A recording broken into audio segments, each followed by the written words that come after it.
Are we starting? Stop talking. Go. All right. Grandpa. Welcome to another episode of Family Goals with David Pollack and Pastor Jay. What's up, my man? Nothing much, man. How you doing? I'm good.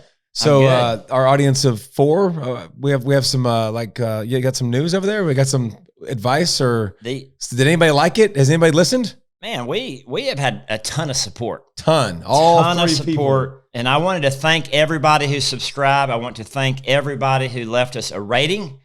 We've had 162 ratings. Nice. Pretty good. Any negatives? I think so. Okay. I mean, we're mostly 5 stars. Okay, that's positive. There's always some haters. There's got to be some haters. You probably have some haters. I got several. I have a few haters. A bunch of haters in my life. So, no matter what I do, they're going to get in there and give it a thumbs down. Yeah. Because that's what they live for. That's okay. And so, lots of reviews. I did want to share a few of the reviews. Okay. And if I can figure out how to. This is why Drellin, what do you call him? Grandpa over here? It's Gramps. I was just playing our podcast. Are you, Jolin, what are you doing with the facial hair? I was just letting it go, man. It's pretty gnarly. It's November now, isn't it? What does that have to do with ugly facial hair? No shave. No shave November? No shave. That's bad. Come on. You need to do something about the upper lip is aggressive. Maybe I'll shave for the next one. Okay. That'd be a good idea. All right, so I found it.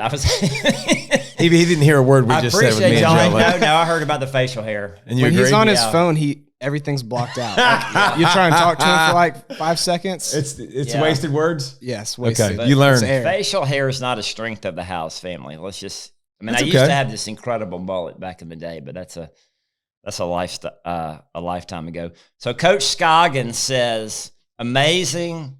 Love the perspective from Pastor Jay and Davey. We all need to work together as brothers and sisters in Christ to raise our children up as he intended. Grateful y'all are sharing some wisdom. We got, let's see. That's awesome. Pretty good. That's really good. Now, this is from Summy. Summy. I'm assuming it's a female because it's so well written. Summmy? Summmy. Okay, Summy. He or she says, I enjoyed this podcast immensely. It's refreshing to hear personal stories of mistakes and failures from people you admire. Very relatable and often hilarious. Nice. Appreciate that. It's really good. A great reminder that we're not perfect and we don't expect you to be. The advice is godly, doctrinally sound, and delivered in a way that doesn't feel condescending or preachy. Some Christian podcasts have me feeling heavy, but Family Goals left me feeling seen and inspired. Davey and Pastor Jay doing an excellent job simply being themselves. It feels authentic and honest. I usually speed up my podcast to 1.5 times, 1.5 times. Have you ever done that? I have done that. Yeah, it makes it go by way faster. But I didn't for Family Goals. I wanted to catch all the details, especially the stories. I do wish the episodes were a bit longer. Okay. And love to hear marriage-centered conversations in the future. Their episodes stand out from other podcasts in the same genre. They have a unique vibe and conversational style that's enjoyable for the audience. Looking forward to future content. That's outstanding. I'm glad you pulled all the good ones. So I'm gonna give you one. This one was written directly to me. This was written directly by Lindsay Pollack. She that's my wife. I know her. Well, I was telling everybody else out there. Yeah. She looked at me at one point and said we had just played a football game, and she came up to me afterwards and she said, "Are you living that podcast?" That was her exact quote to me. Are you living the podcast? Because my quote to Nicholas was complaining about being injured or being hurt, being something, and I was just like, well, I told everybody, I said, hey guys, we were down big. We were down 22-0 against the team, and they were a really good team. They're an 8th grade team. They were older than us, so it was a very difficult game. And I told the kids, I'm like, listen, if you don't believe we can win, then go sit in the stands with your mothers. She didn't like that. I was trying to just say, if you don't think we can win, don't play, but otherwise do. I was like, we're going to get the ball in the second half. We're going to go score, get a 2-point, get an onside, score again. We did. It was 22-16 like that. But Lindsay did not prefer the way I did not raise my voice or anything, but she did not. Now, what did she not like about that? How was that contradicting the podcast? I think, I'm sure that's not that's not great to say. Because she said, well, what is that? It just makes it sound like all the mothers are weak. Oh. And I was like, I understand that. That's not what I meant by it. Because, most of our dads are coaches. We have like 9 coaches. So most of the coaches are there. But she's right. I mean, I got really frustrated at one point in one of our kids and about threw my hat. And I wanted to throw my hat and I got upset. And so she was not wrong. But I wanted to make sure I shared that too, because like, listen, I know what to do a lot of the times, but that doesn't mean in the moment I don't get super competitive and lose my crap. I wanted to lose my stuff big time. We get right back in the game and we have a mental mistake that was just very elementary, and I was ready to lose it, but I walked off to myself and talked to myself and just kind of yelled at myself instead of yelling at somebody else. But this is all stuff. Pastor Jay probably is a lot further along than me, but I'm still in the mix of, I'm uber competitive, and those moments don't always reflect the best me. I can tell you that.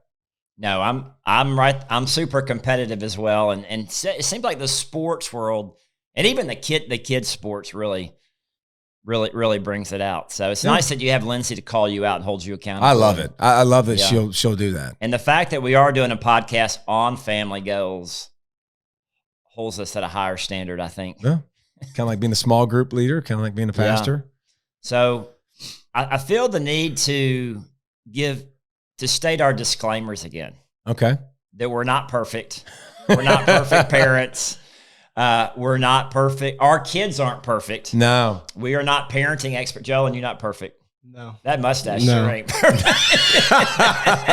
Amen. Second that. Okay. Yeah. Hey, he wonders why he doesn't have a lady. I'm just saying.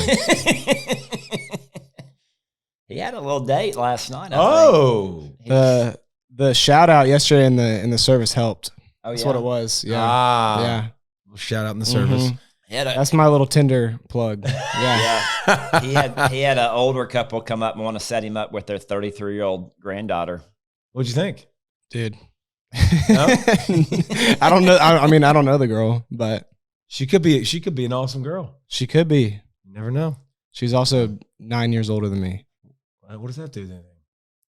Is that an immediate no? Well, what if it's an awesome girl that you missed out on because you thought? According, it is a no because I'm not too much older than you than that, and you were putting me in 2 age categories different than you. Well, you're in 2 different decades. That's a fact. You've been all the way through your 40s. I haven't even started it, and you're into your 50s already. I'm early. I'm just creeped into the 50s, and you're like getting closer to the 40s. Yeah, to 40. I was stating the facts, but I'm just saying I wouldn't let a awesome, godly woman that's amazing just because she's 9 years older than me.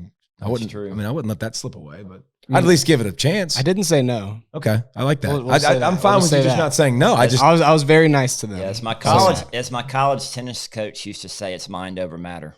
Yeah, and that he was like 35 dating the Miss JSU 23. He said if she don't mind, it don't matter. That's not where I thought we were going, but that's pretty solid. We have gotten derailed. Yes, you have already. I want to talk today about the priority of Jesus in our families and how do we fight specifically as husbands and fathers, but then husband and wife, as the mom and dad, to keep Jesus at the center of our family.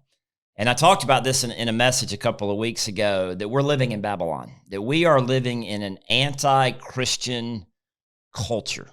The mid 1900s, everything centered around the church. Like the church, in any city, you have your church in downtown. You got your steeples, you might have a Baptist church, Methodist church, whatever. Everything revolved around the church. There were no activities on Sundays. Restaurants were even closed on Sundays. There wasn't travel ball on Sundays? I don't think they even had travel ball back then. When I was growing up, of course, we've established it was a long time before you growing up. Correct. There were actually seasons. So like fall was football, winter was basketball, spring was baseball, and then after All-Stars, you're done. You have the rest of the summer to fish and hang out with your buddies and go on family vacations. And now it's different. just we'll get into travel ball for sure. But there's so many things dragging families away. And I like the way you called everybody to the carpet too. You just, a couple weeks ago, you said, whenever it was, I don't know. You said, well, let's take attendance. Let's take attendance for your church. You know, how many days a month are you going to church? How many days, you know, in the last 2 weeks, how many times have you gone to church? And I was sitting next to, you know, Nicholas in the service, and I was just like, hey, buddy, do we live that? Is that something that we put as a priority in our lives? And yes, sir.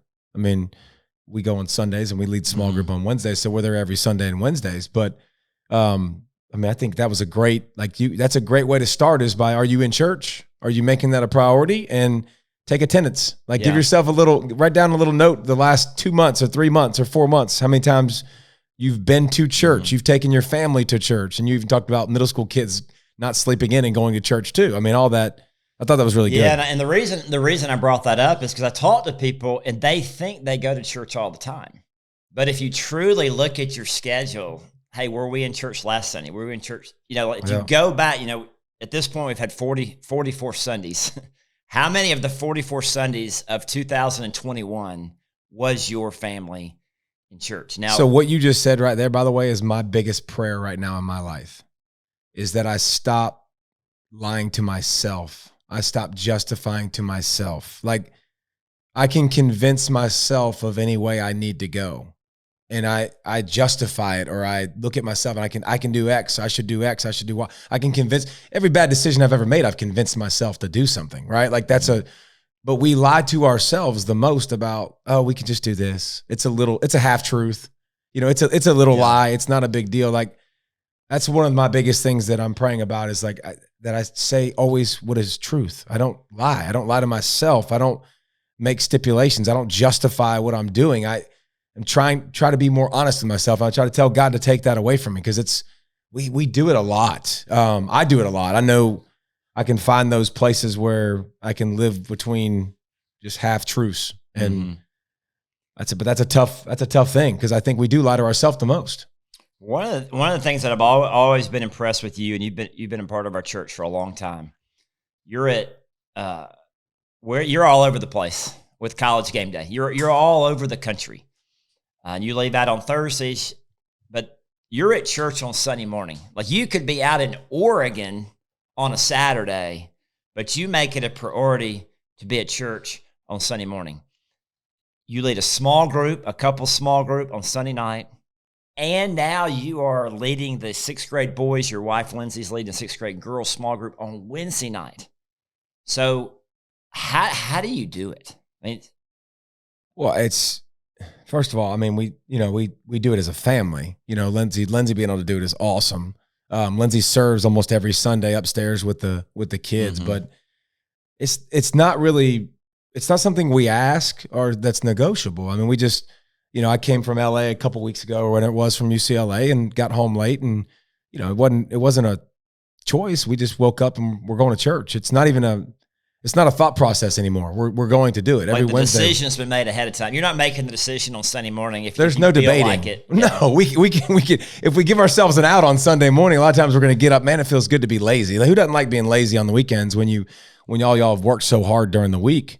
But it's not a debate. There's no questions with our family. We don't ask our kids, you know, 13 and 11, if they want to say, like, we're going to leave the house at 10:30, in which we don't very often. Nobody's fault. Nobody's fault at all. But be careful, because apparently Lindsay's listening. She's listening for sure. How do you know it wasn't Leah? Why did you put that on Lindsay? But anyways, but no, it's just something that we've taught our kids that's important to us, and it's not negotiable. And the Wednesday nights have been awesome. I mean, we've got a special thing going over here. And I know everybody says that about their church, but you're talking about 140 plus kids every Wednesday that come from middle school kids that come to our church. And my small group has, you know, 17 kids in it pretty regularly. And in the last, you know, 4, 5, 6 weeks, you know, 13 of them, 12 of them have been saved. I mean, it's an awesome group. It's a revival. It's cool. It's a move of God. It's super cool, but it's not negotiable. Yeah. I'm sure it's the same way for you. Why is church such a priority for you and your family? Well, I don't feel, there's nothing that makes me feel better in the week than when I listen to praise and worship music. I mean, I'm almost in tears every week. Like, Brad does such a great job, but I just love going in the first of the week. The first of the priorities is the most important thing is going to church. So I love hearing the message. I love taking notes. I love worshiping. I love having my kids in church so they can do the same thing. So it's the best way to start it's the best way for us to start our week. It's interesting because a lot of people think Sunday's the last day of the week, but really Sunday's the first day of the week. Yeah. And we give God our first and our best. We give him our first day. Now, so you're committed to coming to worship on Sundays. You and Lindsay also lead a couple small group on Sunday nights. Let's talk about that. Why is that a priority? Well, I tell you what, and just full disclosure, being honest, that's the one area that probably suffers the most with sports and stuff like that, because my schedule's always rearranged with sports, because I coach youth league football and I've coached several teams for several years, and we don't play on Saturdays because I'm not here. So a lot of times we play on Sundays, but we always make sure everybody has the opportunity to go to the church in the morning.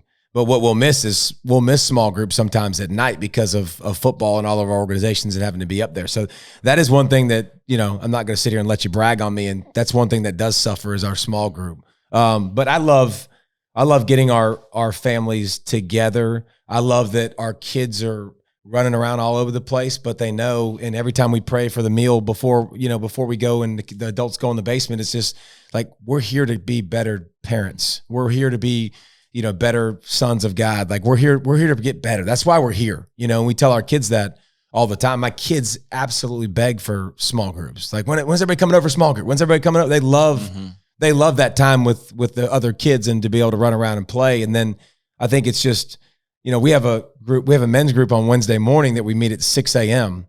On Wednesdays, which has been awesome. We've been going through the book of Romans, which has been really, really cool. But Sundays is families, and we get to pick different topics and go through different things depending on different books or social media or parenting or whatever with our kids. So, we've got a lot going on with all that stuff, but all of it just makes you better. It makes you better at every aspect of life, period. Well, and even if your small group doesn't meet every week, you still have the fellowship with those other couples you want to do life with people who share similar values and beliefs. And also you want your kids around their kids so that they're getting in fellowship and that they have healthy 100% friendships and relationships. I'm sure that's the most important thing for you with your kids, with Joel and the company, was making sure they were surrounded by. How did you do that? People ask me all the time, how did your kids turn out so well? And even that mustache over there, even the mustache and all, and Julia's turned out great. And Julia married a godly young man, and they're starting their lives together. The verdict's still out on Jessie because she's 13, so she's got some time to figure it out. She's got some time. We'll see with that one. We'll see how. Is she the most challenging? How that turns out. Has she been the most challenging? It's not that she's the most challenging, but we were so focused on the older two. She's not as disciplined as the other two. And they give us a hard time. We joke about her being the grandchild. Is it because you were more disciplined then? Like you were more like... Yeah, we were a lot more disciplined with them than we have been with Jessie. But I think the difference, people say, well, how did they turn out so well? And how are they walking with God? And it wasn't because we had these family devotions every night or, all this type stuff, but they were always in church. They didn't miss a Sunday. They didn't miss a Wednesday night. They didn't miss a fall retreat. They've just always been around fellowship and friendship, and we wanted them to have fun at church. And we try to make church fun. And I know the Wednesday nights at the Oconee campus is fun because if they're going to have fun, they're going to come. They want to be around their buddies. They want to have fun. They're going to learn the Bible, and they love church. I don't know, Joel, you want to speak to? Yeah. Earlier, I was wanting to bring up in that same sermon that we were talking about travel ball, you were talking about Longhorn. And it's like if you take your family out to Longhorn once a month, then it's like you were talking about only going to church once a month. And it's like you're basically raising your family in Longhorn. That's a great restaurant, though. You said something along those lines. Yeah, it was. I thought it was a good analogy. You talked about, I love Longhorns. Say if you're only going to church once a month and then you only bring your kid half the time, they're only going in church 4 times in the whole year. So I just think that's huge. Just being there Sundays, Wednesdays, all of it. So I tell you what, Lindsay and I had a conversation the other night, and it was the coolest thing. It was the coolest thing ever because, again, a lot of people have already been through this, but we're just kind of going through it now. I got a son that's a teenager.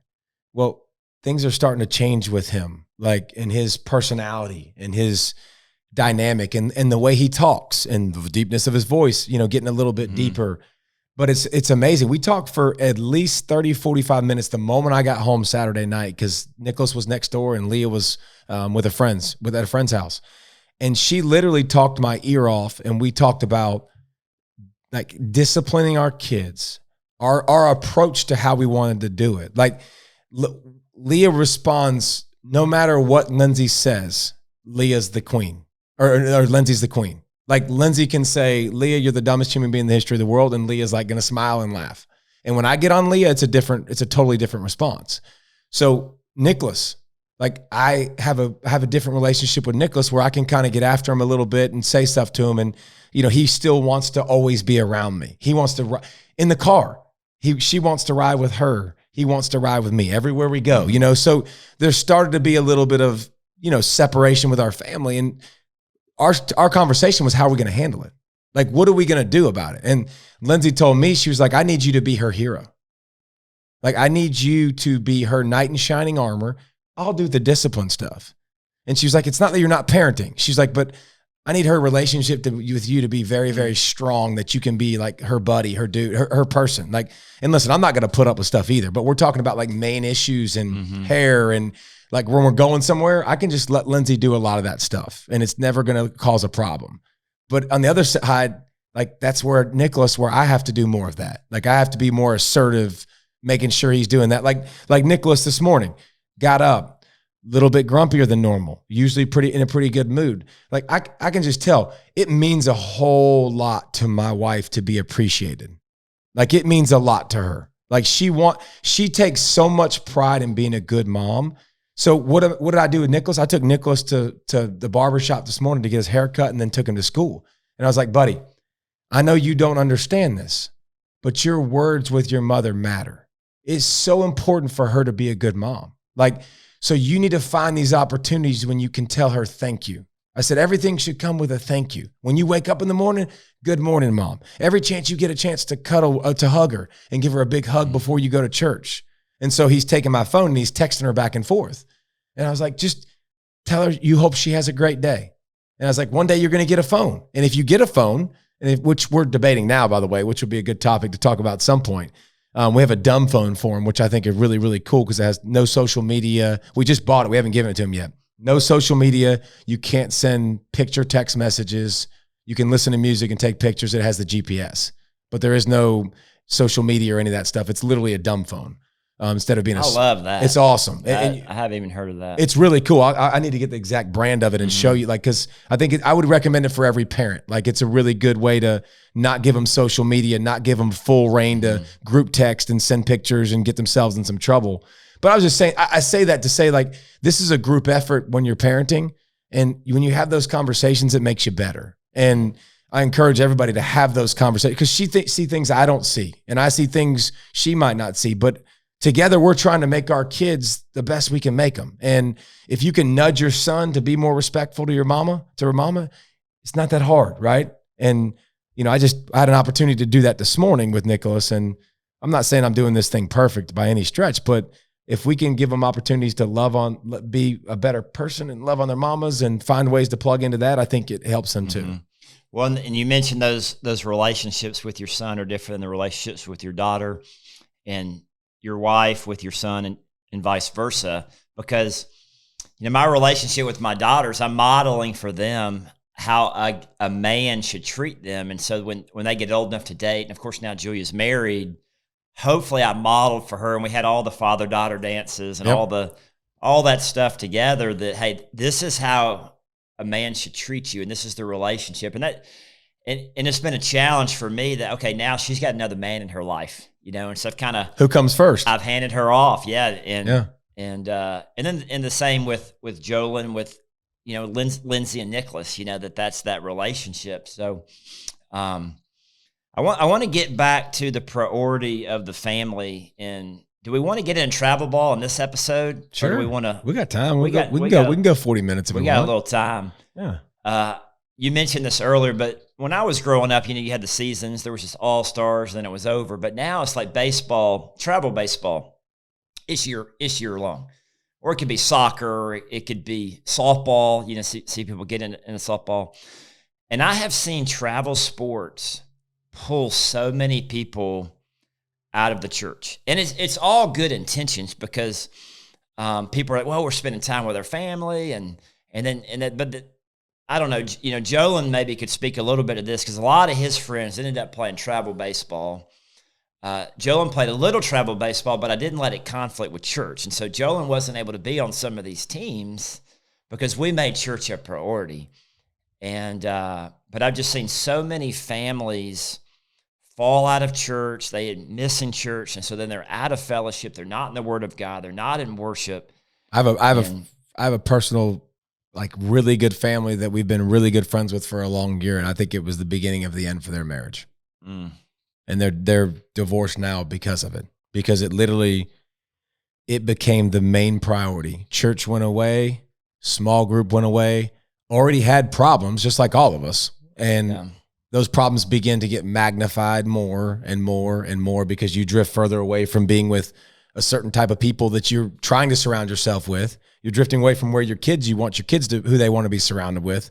And I think it absolutely was the driving force between, like, a big time separation between them that could never be repaired. So the thing I don't understand about the travel ball stuff and the one sports, like, I've had so many people be like, no, you get behind. No, you don't. You don't get behind. Like, newsflash, if he's good enough or she's good enough, they're good enough. And they're going to be good enough in the end. That, all the travel ball year round, are you going to get better faster? Sure. But guess what? You're also you're going to peak too at some point. Mm-hmm. And their ceiling's either going to be higher than the other person's or not. And here's one thing I can tell you. Athletes get better really, really quickly. And I can take somebody who's been playing a certain sport their whole life, and I can take somebody who's and they're not really athletic, and I can take somebody who's really athletic. I can teach them that sport really quickly. Newsflash. So I think playing all the sports are healthy. I think having, not being in one thing all the time where your body only, if you want to talk about just athletically, if that's how you speak and that's your language, if you don't learn how to play other sports, you just learn how to move your body for that one sport. Like basketball, you learn how to move, cut, jump in the air, lean into people. Like, you're teaching your body a different athletic skill that you don't teach your body in football, because you don't leave your feet in football. So that works really hand in hand nicely with making you a better athlete overall, which helps you in baseball, it's you versus a pitcher in a box. Great hand-eye, have to have a thought process, right? Like, all these things, they all go together, but people have the fear of missing out. And I'm not going to get my kid to be X. I'm not going to get my kid to be Y. And it's just not true. It doesn't. And if it doesn't matter anyways, like, it really doesn't matter. Well, dads especially are believing some lies. And you mentioned one of them, and it's like, well, we're going to get ahead. So the argument of, hey, we're going to play fall baseball while these other kids are playing football, we're going to get an extra season of baseball in. But guess what? When spring came around, and I've been there, done that with Jolin, the stud athletes that were playing football, they come back in and they're like, they're still the stud baseball players. The baseball level picks up considerably from fall ball to the regular when everybody else comes back. Yeah, and the other argument is, well, if we don't play travel ball, we're not going to get good competition, and my son's not going to be good enough to make the high school baseball team or the high school softball team. But to your point, if you're a good enough athlete, you are going to make the team, no matter how much practice you've had or personal training you've had or how much money you've spent on coaching. The difference between me being ultra successful at Georgia and all these other 5-star kids that came in with me, or 4-star kids, because I was none of that. I was like a 2.5 star, wasn't highly recruited. The difference between me being successful at Georgia and them was literally one thing. And it was, I love the game of football. That was it. My parents never put me in one. I didn't have a personal trainer. I didn't go to all these camps all over the place. I loved the game. My parents didn't make me do anything. They just let me be a kid. I rode my bike all the time. I played all the time. Like, I didn't have any of that stuff. But when I got to Georgia, work was fun. Like, a lot of my teammates, they were done. They had been grinded to a nub. They literally had been told what to do. You have to do this. You have to do that. You have a trainer you need to go meet with. You need to do this. They didn't want to play anymore. They didn't have this inside of them so they didn't want to go push themselves because they were tired of doing it. And like I try to tell people all the time, just keep the passion, like keep it fun. And listen, do I fail at this? Yes, because I do get super competitive. But for the most part, let's make it fun. Let's make it something let's have Kona ice trucks come out to your football practice. We do that all the time. Lindsay does the ice cream sundae bar for the kids. Like we take them to the Georgia football indoor facility and we practiced up there. Like whatever we can to try to make it fun. So the goal is for you to play next year and the next year. And listen, my kids are at a different age now. At 13 is totally different than 6. Like we had a kid on our team when I was 6 years old. This was the best thing God, I think, put in my life that made me realize something really special. I coached with a bunch of guys that all they cared about was winning, which I was probably one of them at that time. So let me put myself in that category. All they care about was winning. You got a 10-play rule where you got to play everybody 10 plays. How do you get around it? And then I had this one kid, Parker, who was very overweight for a 6-year-old kid, very overweight. So we're trying to figure out how to get him plays. That's all we cared about. Started talking to Parker about diet, nutrition, like why I do what I do. And we huddle them up, talk about Gatorade. Don't drink Gatorade, drink water, right? Like don't drink carbonation, try to drink water. Don't drink calories. Parker comes back the next year, lost 20 pounds, is a totally different kid, like totally different kid, completely changed his mindset. So God showed me like, okay, slow down and like, let's find a Parker next year. Like, let's find somebody this year you can do that for. You can pour into for and change long-term, not just, he might not be great at football. That might not be his thing. And it's not about 10 plays, but how do we get him better? And I take a lot of pride in as a coach, I don't want any kid to start here and end here.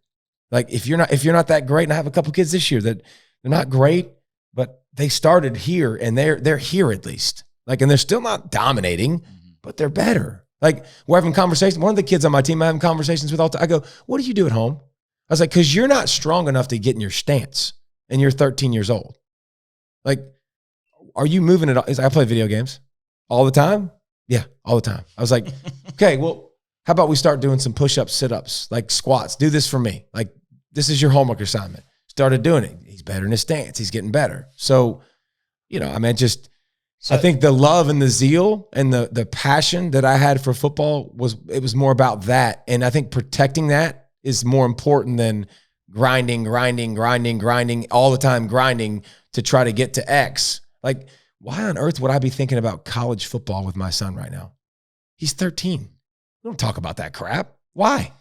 So here's the challenge or the question is, so you do have a kid who's passionate about sports. They love playing sports.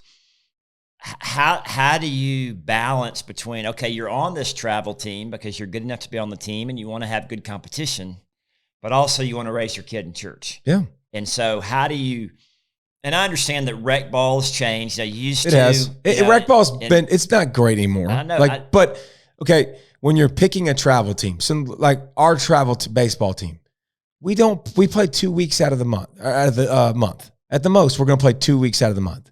Like, we got onto a team that very much prioritizes time. They don't have to play the coach has already been through it with his older kids, and he's like, I've kind of learned my lesson. Mm-hmm. Like he said, his name's Jeff Graystone. He's awesome. He's an awesome dude. He was like, with my older kid, he was like, we played as much as we could. And he's like, and then I realized it didn't matter. And so he's done but there are teams like that you can find. And here's the thing. If your kid's good, and if you want to play rec and you think in development is okay, so put them in an older age group. So go play rec as an 11-year-old and whatever your sport is, go play 12U. Go play 13U. It's still not psychotic. You still don't have to travel all over the world, but now the competition is better. It's not like it has to be travel ball. I have to do X, Y, and Z to really, really improve. That's the part. I think you can find avenues. If kids love sports, that's great. I love that. They also have to have downtime. They also have to have time away from it. And if you give it to them all the time, 24/7, and you're a year-round kid of something, they only have so many pitches in them, so many hits in them, so many shots in them where this is just a job now. Like there are anomalies. There are people that can grind like crazy, but most people aren't like that. Yeah.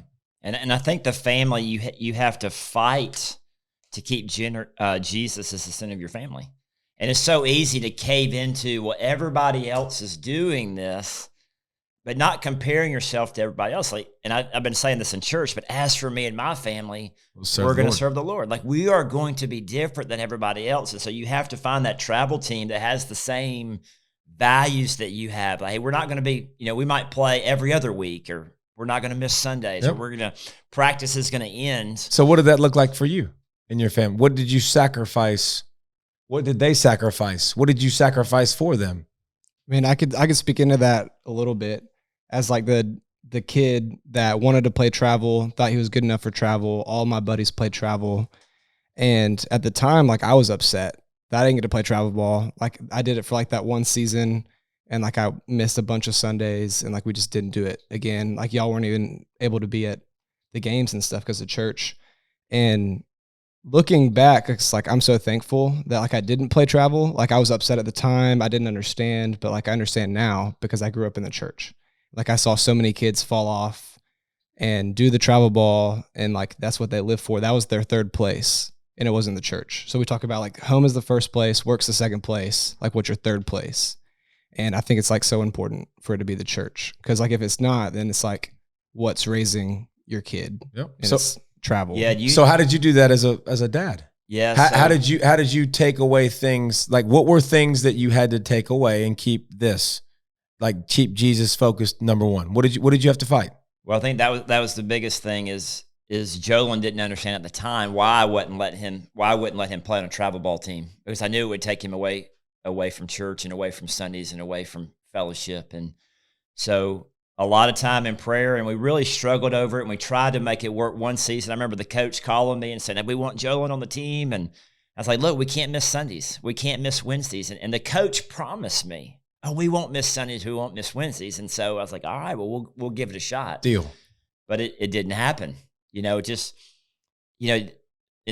the GGBL, the Gwinnett Baseball League's one thing, but then you get into these weekend tournaments, and then it's like Championships are on Sundays. So Jolin, my goals for Jolin, and I've said this before on the podcast, is what I want my kids to be like when they're 40 years old.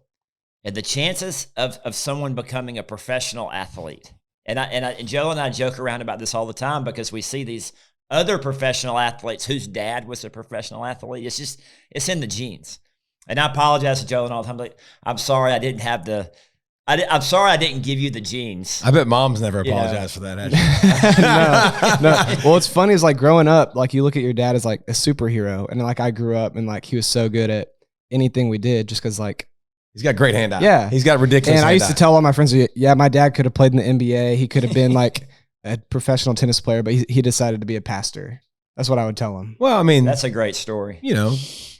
Apparently he didn't get raised in church too well, because thou shalt not lie, but that's okay. I think it comes down to your priorities, and I think being realistic, like, I could go right now to the local baseball field, and I could watch all these kids play, and I could tell you who the best athlete is, and 1 in a million is going to make it to the big leagues. And of course, being in Atlanta, we have had Jolin went with Robert Kimdichie. He was the number 1 draft in the nation. Austin Meadows was from our high school. I mean, we've had professional athletes. So I think people think, well, my kid's going to be a professional athlete, or my kid's going to make a college, be a college athlete and, get their scholarship. But if you took all the money you spent on travel sports and all the money you spent on private instructions, private lessons, thousands and thousands of dollars, and put that into a college fund, then you could send your kid to college. Probably twice over, especially nowadays. So I understand. I don't want to be super legalistic about don't play travel sports, but I think there's a balance between, hey, we can do what's best for our child, but also keeping church and Jesus a priority, but not fooling ourselves. Like, oh yeah, Jesus is the center of our life, when he really isn't. And I've just seen it. I've lived it. I mean, I have two kids now who are in their 20s, and we've been through the whole thing. And so anyway, I know it's a touchy subject. Well, I think it's more than just travel ball too. Like, what are the other things that are taking your family away from, reaching their potential or reaching what you want them to be and going the path you want them to go. Because what I've noticed, and I think we got to wrap up here, but what I've noticed is I think parents just get exhausted. I think parents get worn out and they just kind of get an attitude of, it is what it is. Like you're kind of, okay, that's going to happen. Kids being kids. When I think we can remove a lot of those obstacles and barriers by just coming alongside of them and spending a little bit more time on it. And like, we don't have to hand our kids a phone. Man, it's your decision to hand your kids a phone. But when you hand your kids a phone and you give a 13, 14, 15-year-old kid carte blanche to do whatever they want in the social media world, good luck. Like, because here's the thing, you screwed it up too. Like, I can think back of all the things. We can teach them, we can try to pour into them. They're going to mess up. But if we give them all the tools to mess up, we're just making it easy for them. Like now now it's like, to what degree do you want them to be screwing up? Like, it's crazy. I think we can find ways as a parent to minimize those risks, to talk them through things and tell them the why, and spend more time on friendship development and choosing the right teams. Like, we're not going to do this because this team does this. Like, our priority is X. And I think when you speak to kids that way and you take them through the process and you explain the why to them, I just think it goes a lot further than you think. And I think you'd be surprised by your kids' responses sometimes if you did more of that. Yeah, I think not only explaining the why, like with the cell phones. I've heard, so if you give a teenage girl, a middle school girl, a cell phone with social media, I've heard it related to, it's almost like putting a loaded gun in their pocket. And we wouldn't give our child a loaded gun. So no, but I don't think there's many girls. I mean, all the girls that are up at the middle school, and like Leah's comment to me, and this will not hold true. I know she's an 11-year-old. She's a sixth grader. She said, "Daddy, most of my friends at school get in trouble for the same thing." And I said, "What's that?" She goes, "It has to do with their cell phone." And she goes, "I don't want a cell phone." She's sixth grade. That will change. I'm 100% sure that will change. But she's like, I don't want a phone. I don't want a phone because I already see that. Like, that's, we're in the process right now for Nicholas. Like, we got the dumb phone. It's ordered. It's on the counter at my house. We got the case. We haven't given it to him yet. But there is and I don't know if anybody's done this or not, but there is a contract. First of all, the first thing we've already told him, it's not your phone. It's ours. So we're going to put that out there. It's our phone. We get to take it anytime we want. But here are the rules.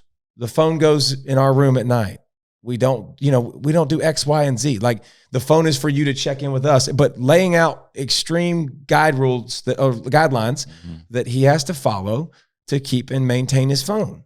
And they need structure. They need guidelines. They need those things to help them. Is it exhausting? Heck yeah. Is it going to be exhausting to go through his phone all the time? Yes.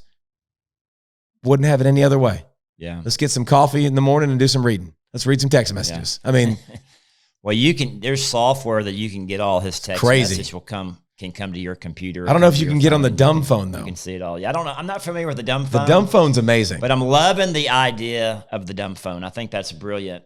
And we're gonna wrap it up here. I think the takeaway for this episode of Family Goals is I want to encourage all the parents out there, whether you're a couple or a single parent, but fight to keep Jesus as the center of your family. And whatever distraction, it could be travel ball, it could be a phone, a lake, your job, whatever it is that's taking that away, fight to keep Jesus as the center of your family and the center of your kid's life.